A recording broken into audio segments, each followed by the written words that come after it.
வணக்கம் நண்பர்களே. பற்கள் பராமரிப்பு. பற்கள் பராமரிக்கிறதுக்கு 5 விஷயம் என்னென்ன செஞ்சா பற்கள் எந்த நோய் கிருமி தாக்குதலுக்கும் ஆளாகாம பற்களை சிறந்த முறையில் பராமரிக்கலாம்.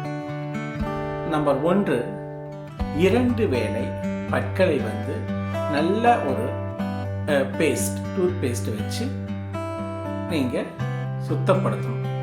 சுத்தப்படுத்தினா மட்டும் பத்தாது, உங்களுடைய நாக்குகளையும் சுத்தப்படுத்திட்டு நல்லா வாயை கொப்பளிக்கணும். கொப்பளிச்சுட்டு உங்களுக்கு சால்ட் அல்லது லெமன், புதினா இந்த 3ஐயும் வச்சு நாக்கை பல்ல நல்லா க்ளீன் பண்ணணும்.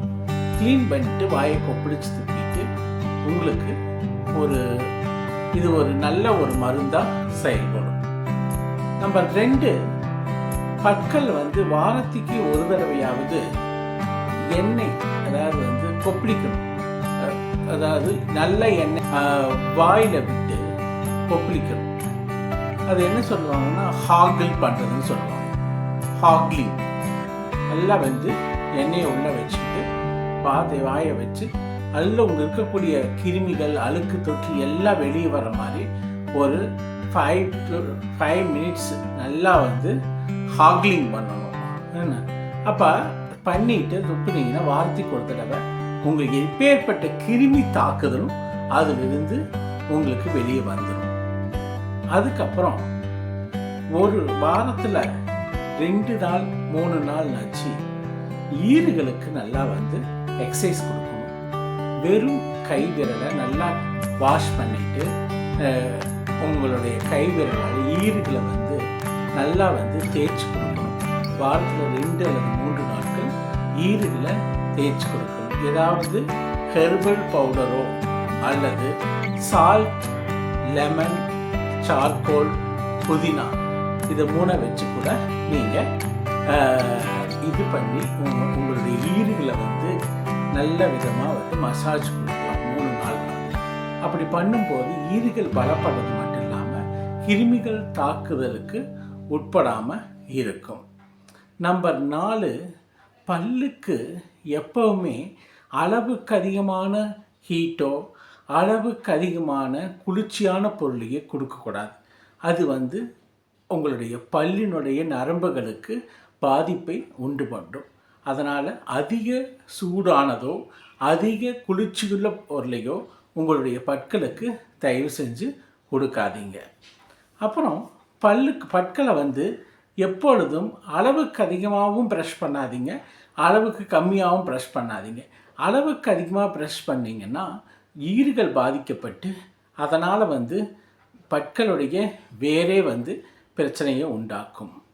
அதுக்கப்புறம் ஒவ்வொரு தடவையும் என்ன சாப்பிட்டாலும் வாயை நல்ல விதமாக க்ளீன் பண்ணணும். அப்புறம் டங் க்ளீனரை வச்சு க்ளீன் பண்ணணும். நைட்டு படுக்கும்போது ஒரு ஹாட் வாட்டர் மூலமாக வாயை நல்லா க்ளீன் பண்ணிவிட்டு படுக்கிறது ஒரு நல்ல ப்ராக்டிஸு.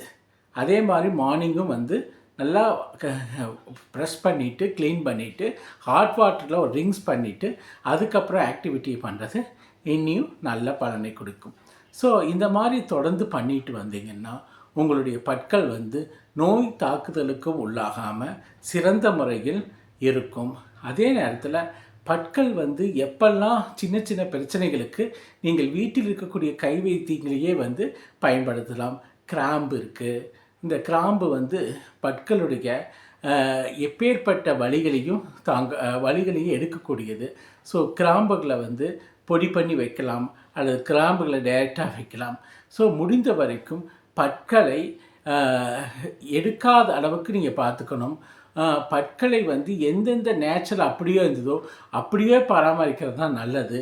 பற்களை எடுக்க வேண்டிய கண்டிஷன் வரும்போது செக் பண்ணி ஸ்கேன் பண்ணி இப்போ ஒரு முறைக்கு 2 முறை மருத்துவரை அணுகி யோசிச்சுட்டு அப்புறம்தான் பற்களை எடுக்கணும்.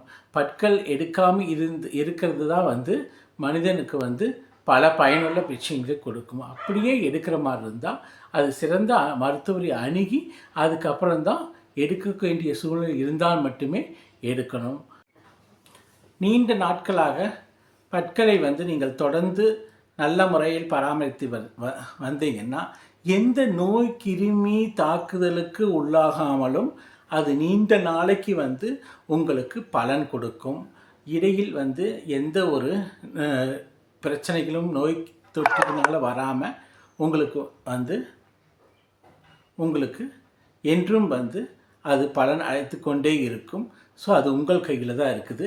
பற்களை வந்து இந்த மாதிரி சிறந்த முறையில் பராமரியுங்கள், நோயின்றி வாழுங்கள். இப்போ பல்லுனால தான் வந்து பல மற்ற நோய்களும் வர்றது உங்களுக்கு தெரியும்னு நினைக்கிறேன். அதனால் பற்களை சிறந்த முறையில் நிர்வகியுங்கள், பராமரியுங்கள். நன்றி, வணக்கம்.